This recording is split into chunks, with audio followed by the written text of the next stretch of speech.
The ultimatum. The stars had always beckoned humanity with their silent promise. For centuries, humans gazed upward, wondering if they were alone in the vast darkness. In 2087, they received their answer in the most terrifying way possible. Admiral Elena Chen stood on the observation deck of the ESS Defiant, Earth's flagship defender. Her normally steady hands gripped the railing as she watched the massive ships materialize at the edge of the solar system. The vessels were unlike anything human engineering could create, obsidian structures that seemed to consume light rather than reflect it, with strange geometric patterns pulsing along their hulls. "Status report," she commanded, her voice betraying none of the dread churning in her stomach. Lieutenant Commander Okafor's fingers danced across his console. 57 vessels detected, Admiral.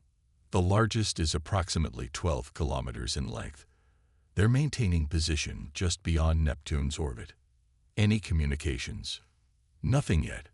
They're just waiting.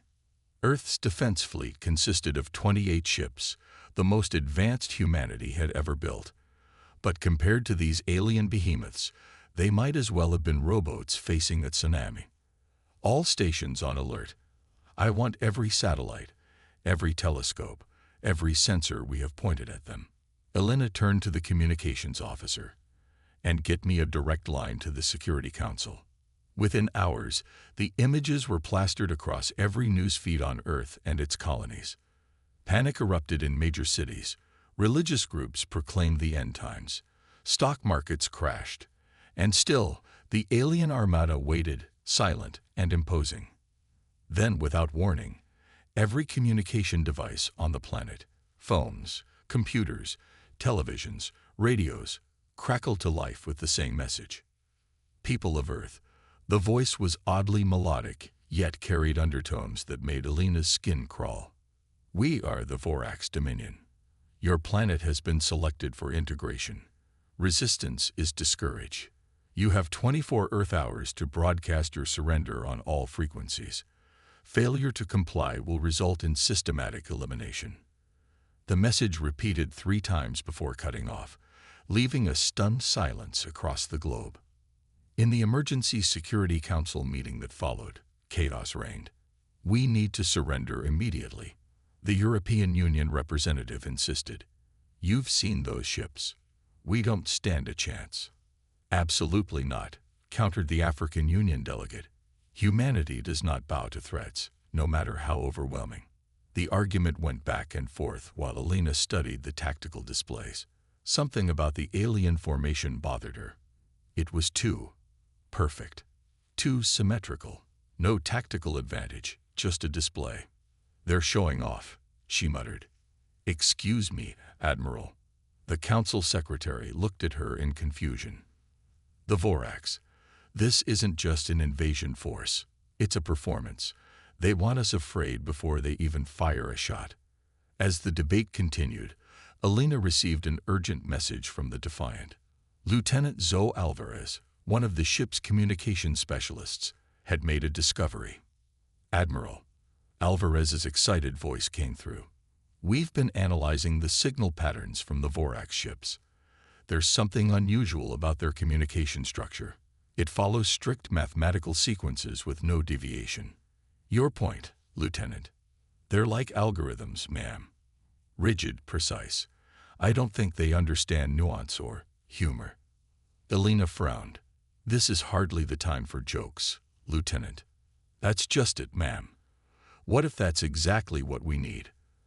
Our data suggests their communication systems are designed to process logical, structured responses. What happens if we respond with something completely unexpected?" The idea was absurd, desperate even.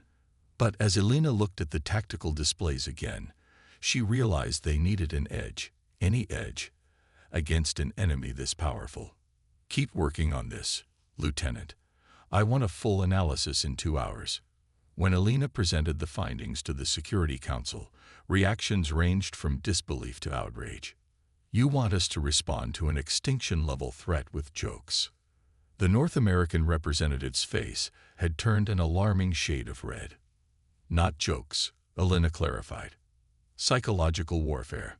The Vorax communications show no capacity for processing humor or metaphor. Everything is literal, structured. If we flood their systems with content they can't categorize, music, comedy, riddles, it might buy us time to analyze their weaknesses.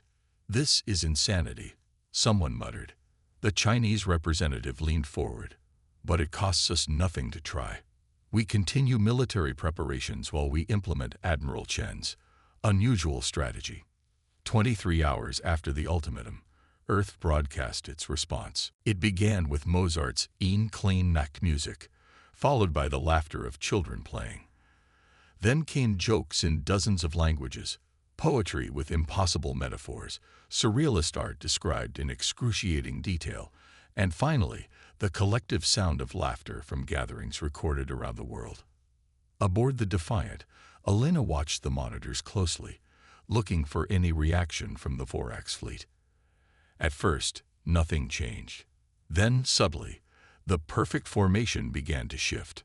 "They're moving," Okafor reported. "The symmetry is breaking down." Elena allowed herself a small smile. "They don't know what to make of us." A new transmission came through from the Vorax flagship, the voice now carrying an unmistakable note of confusion. "Your response is invalid. Specify compliance or non-compliance with integration directive." Earth's reply was the sound of thousands of people laughing in unison, recorded from concerts, comedy clubs, and sports stadiums worldwide. The Vorax ships continued to shift position, their movements becoming erratic.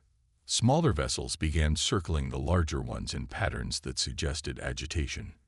"Keep it coming," Elena ordered. "Every form of humor we have. Music that changes tempo unexpectedly. Poetry that doesn't rhyme when it should.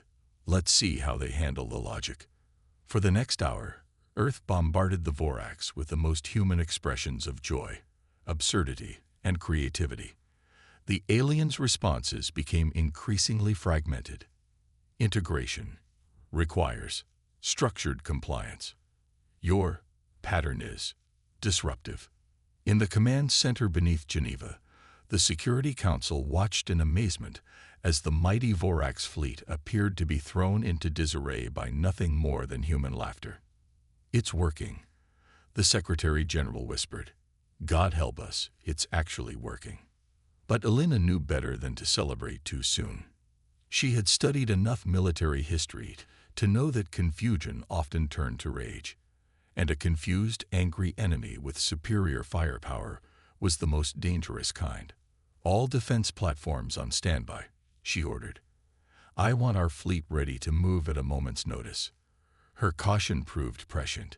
3 hours after Earth's response began, the Vorax flagship launched a single projectile toward the moon. The impact was visible even from Earth, a brilliant flash that left a crater large enough to be seen with the naked eye. The moon's research base Alpha, home to over 300 scientists and their families, went silent.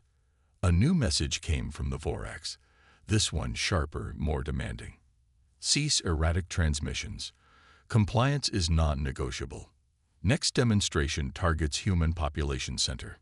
The laughter died away as news of the moon base attack spread. Fear returned, sharper now with the taste of real loss. But Elena had been prepared for this. She activated the contingency plan that had been hastily organized during the hours of confusion. "Lieutenant Alvarez, initiate Operation Echo." Across Earth and its remaining colonies, something remarkable began to happen. People opened their windows. They stepped onto balconies and rooftops, and at precisely the same moment, they laughed. Not the recorded laughter of earlier broadcasts, but real, live, human defiance in the face of cosmic terror. The sound traveled across cities, across continents, a wave of humanity asserting its right to exist. And in orbit, the sensors on the Defiant detected something extraordinary. The Vorax ships were retreating, pulling back from their tight formation around Earth, as if the sound itself was a weapon they couldn't withstand. "They're sensitive to harmonics," Okafor realized, studying the readings. "The combined frequency of millions of human voices, it's disrupting their communication systems."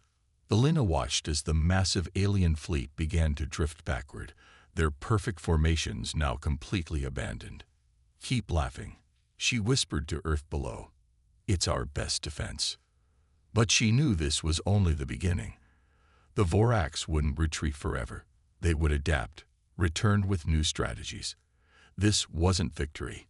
It was merely the opening move in a war unlike any humanity had ever fought. And somehow, improbably, humans had found their weapon. Not in guns or bombs or missiles, but in the most quintessentially human expression of all: laughter. As night fell across Earth, the Vorax regrouped at the edge of the solar system. Their next move was coming, and Elena knew it would be devastating. But for the first time since the dark ships appeared, she felt something besides dread. She felt hope. The counterattack. Dawn broke over a changed Earth. Streets that had been filled with panic just 24 hours earlier now buzzed with a strange, determined energy. Humanity had found its voice against the stars, and that voice was defiant laughter. Admiral Elena Chen hadn't slept. Her eyes burned as she studied the tactical displays showing the Vorax fleet's new formation. They had pulled back to Mars orbit, regrouping in what appeared to be a defensive posture. "They're afraid of us," Lieutenant Commander Okafor said, the wonder evident in his voice. "The most powerful armada we've ever seen, and they're afraid of human laughter." "Not afraid," Elena corrected. "Disrupted. There's a difference, and they'll adapt." She was right. At 600 hours, the Vorax launched their second assault. This time, they targeted Earth's orbital defense platforms with precise energy beams that cut through military-grade shielding like paper. 3 platforms disappeared in blinding flashes before the attack ceased. The Vorax message that followed was different, delivered in multiple human voices, clearly recordings pieced together from Earth broadcasts. "Your sonic attack will not succeed. Surrender or face extinction." Elena smiled grimly. "They're learning, adapting their communication to match ours. But they still don't understand us," Lieutenant Alvarez pointed out. "They think our laughter is a weapon." "Isn't it?" Elena turned to face her officers. "In a way, they're right. What makes humans unique in the face of superior force isn't our technology or our military might. It's our resilience, our ability to find hope, even humor, in the darkest situations." She activated the command center's main display. "And now we're going to weaponize that uniquely human trait." Operation Jester went into effect within the hour. While the Vorax expected another sonic attack, Earth's response was far more sophisticated. Hackers from every nation worked together to penetrate the rigid mathematical communication systems of the alien fleet, inserting subtle irregularities. The digital equivalent of jokes that didn't land, punchlines without setups, patterns that broke just when they seemed established. Meanwhile, the defense fleet wasn't idle. Under Elena's command, they executed a series of seemingly random maneuvers, breaking every rule of conventional space combat. Ships accelerated when they should have retreated, retreated when they should have attacked, communicated with bursts of music rather than encrypted signals. "They can't predict what they don't understand," Elena explained to the Security Council. "The Vorax operate on absolute logic. We need to be illogical." The alien response was brutal but unfocused. Energy beams lashed out at empty space where Earth ships had been moments before. Projectiles targeted phantom readings created by decoy drones broadcasting laugh tracks from old television shows. For 6 hours, the battle continued in this bizarre fashion, less a traditional space conflict and more a chaotic dance where one partner refused to follow the steps. But the Vorax were learning. Their attacks became more coordinated, more targeted. 3 Earth ships were lost in quick succession as the aliens began to anticipate the pattern behind the apparent randomness. "They're adapting faster than we expected," Okafor reported, his earlier optimism fading. "We're running out of tricks." Elena had expected this. "It's time for Phase 2. Contact Dr. Iwamoto." Dr. Hana Iwamoto was the leading xenolinguist on Earth, specializing in theoretical alien communication. For the past 24 hours, she had been analyzing every Vorax transmission with her team at the Tokyo Advanced Research Institute. "We've cracked it, Admiral." Iwamoto's excited voice came through. The Vorax communication isn't just mathematically rigid, it's hierarchical. Every message must be categorized and prioritized before it can be processed. When they receive something they can't categorize, like laughter or music, their entire system stalls while trying to assign it a priority level. Can we exploit this? Absolutely. We've developed what we're calling a paradox bomb, a transmission that forces their system into a categorization loop, a message that is simultaneously a high-priority threat and completely meaningless. The paradox bomb was deployed immediately, a continuous broadcast that combined emergency alert protocols with nonsensical content, mathematical equations with impossible solutions, and recursive loops of laughter that changed frequency in unpredictable patterns. The effect on the Vorax fleet was immediate and dramatic. Their formation broke completely as ships seemed to lose communication with each other. Some fired randomly into space, others drifted aimlessly, and a few actually collided with each other in their confusion. But the flagship remained operational, and its response was swift. A single massive energy beam lanced toward Earth, aimed directly at the broadcast origin in Geneva. The beam never reached its target. In its path, the ESS Defiant deployed an experimental shield technology, one that had been deemed too unstable for regular use. The shield didn't just absorb the energy, it reflected it, sending the beam back toward the Vorax flagship at an angle that grazed its hull. The damage was minimal, but the message was clear: humanity could hurt them. For a moment, absolute silence fell across all channels. Then came a new transmission from the Vorax, this one different from all others. The voice was singular, cold, and precise. "This conflict pattern is inefficient. We request a direct communication interface with human authority designation." Elena recognized the opportunity immediately. "They want to talk. Prepare a secure channel, but keep the paradox bomb running at low intensity. I don't want them getting comfortable." The face that appeared on the communication screen was unlike anything humanity had imagined. The Vorax were not the insectoid or reptilian aliens of science fiction. They were something far stranger, beings of crystalline structure with pulsing light patterns that seemed to serve as both circulatory and nervous systems. The entity's face was a complex geometric arrangement that shifted constantly, forming patterns too precise to be natural.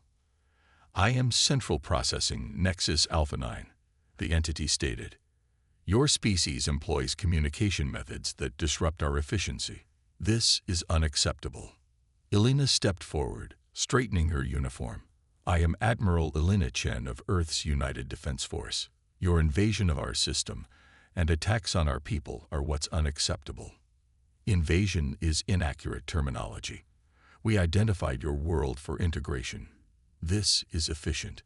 Your resistance is not. Yet here we are, resisting quite successfully against a force that outguns us 100 to 1.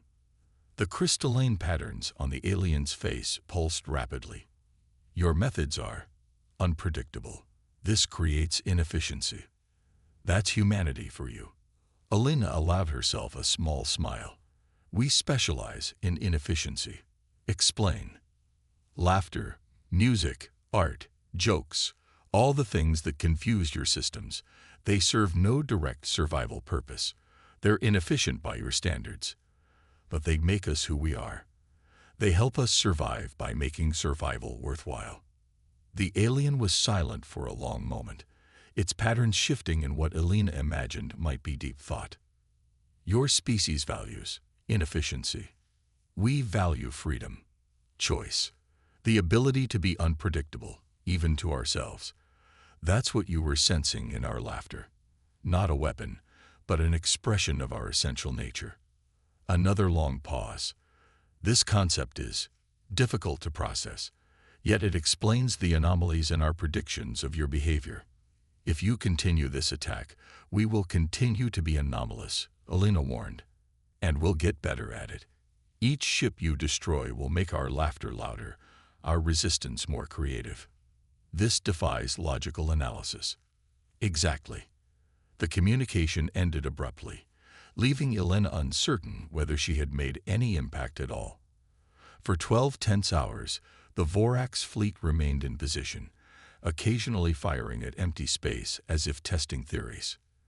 Then, without warning, they began to retreat, not just to the edge of the solar system, but beyond, their massive ships disappearing one by one into the darkness from which they had emerged.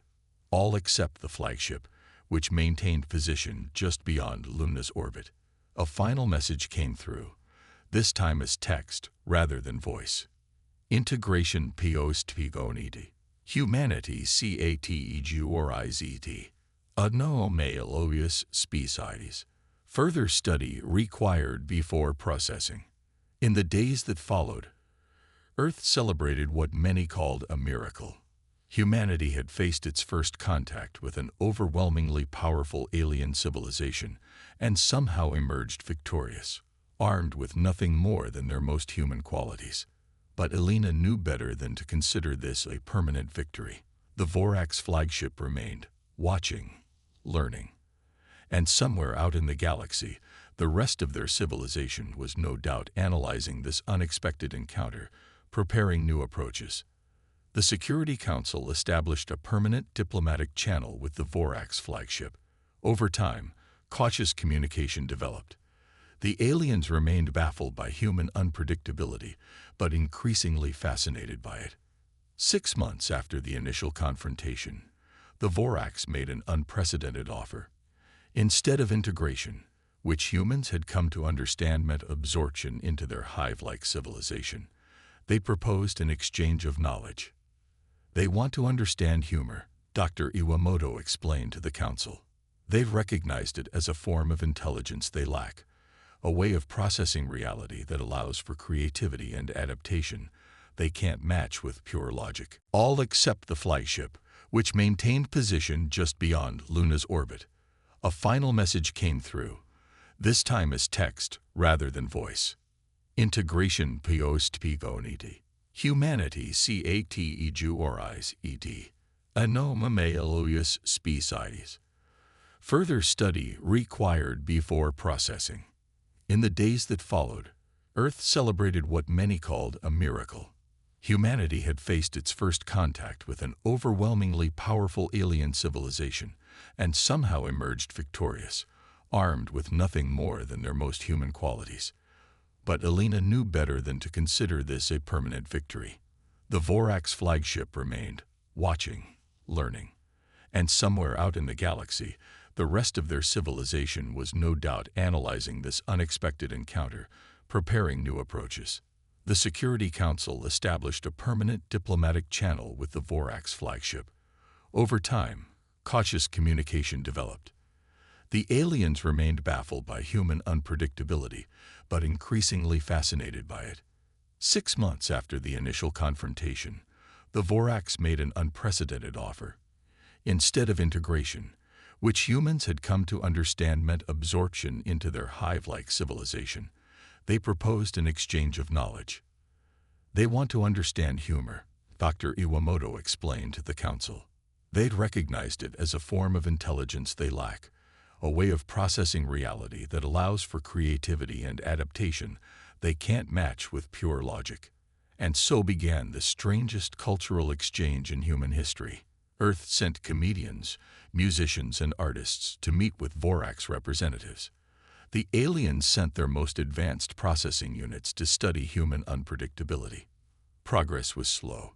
The first Vorax attempt at humor. Why did the carbon-based life form cross the vacuum? To reach the opposite coordinate fell decidedly flat, but they were learning.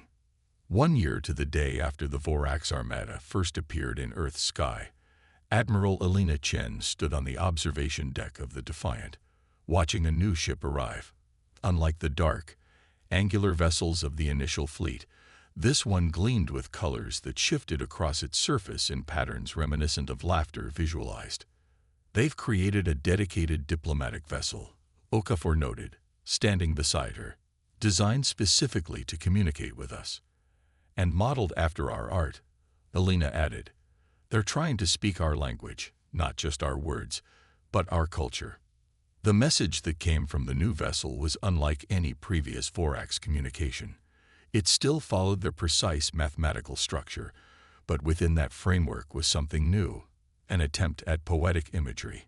Humans who laugh at stars, your voices reach across void spaces. We listen with new receptors. Perhaps inefficiency contains wisdom we have not calculated. Elena smiled as she formulated Earth's response. The fear that had gripped humanity a year ago had transformed into something else, a cautious optimism about their place in a universe far stranger and more diverse than they had imagined. Earth's message back was simple, an invitation to continue the conversation, followed by the gentle sound of human laughter, no longer a weapon, but an offering. A bridge across the unimaginable gap between two profoundly different forms of intelligence. As she watched the colorful Vorax ship move into stable orbit around Earth, Elena thought about how close they had come to extinction, saved by the most human of traits, the ability to laugh in the face of overwhelming odds. Perhaps that was humanity's true gift to the galaxy, not technology or military might, but the unpredictable creativity that came from embracing the absurd, finding joy in the journey rather than the destination. The stars no longer seemed cold and threatening. They were filled with possibilities, some dangerous, others wondrous, all waiting to be met with the same defiant, joyful human spirit that had faced down the Vorax. And if other threats emerged from the darkness between stars, humanity would be ready, not just with weapons and shields, but with laughter that could shake the foundations of the cosmos.